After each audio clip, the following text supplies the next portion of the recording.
ഒടിഞ്ഞ ആത്മവിശ്വാസം. അരുൺ 31 വയസ്സുള്ള ഒരാളാണ്. ഒരുപാട് സ്വപ്നങ്ങൾ കണ്ടു. പക്ഷെ ഓരോ സ്വപ്നവും ഒന്നൊന്നായി തകർന്നു. പരീക്ഷകൾ പരാജയം, ജോലി നഷ്ടപ്പെട്ടു, ബന്ധങ്ങൾ അകന്നു. ഒരു രാത്രി അവൻ പറഞ്ഞു, എനിക്കിനി ഒന്നും പറ്റില്ല.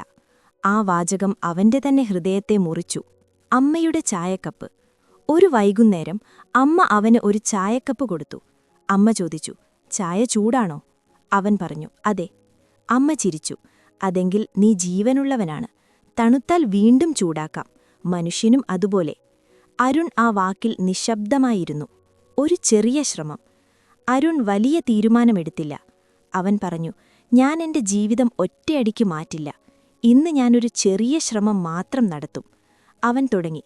ദിവസവും 20 മിനിറ്റ് പഠനം, ഒരു അപേക്ഷ, ഒരു ശ്രമം.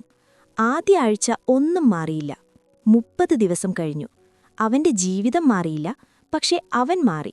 അവൻ പറഞ്ഞു, എനിക്ക് പേടിയുണ്ട്, പക്ഷെ ഞാൻ നിൽക്കുന്നില്ല. അതാണ് മാറ്റം. ഒരവസരം, ഒരു ചെറിയ അവസരം, ചെറിയ ജോലി, ചെറിയ തുടക്കം. അവൻ ചിന്തിച്ചു, ഇത് വലുതല്ല, പക്ഷെ ഞാൻ വീണ്ടും എഴുന്നേറ്റതിന്റെ തെളിവാണ്. അവൻ സ്വീകരിച്ചു.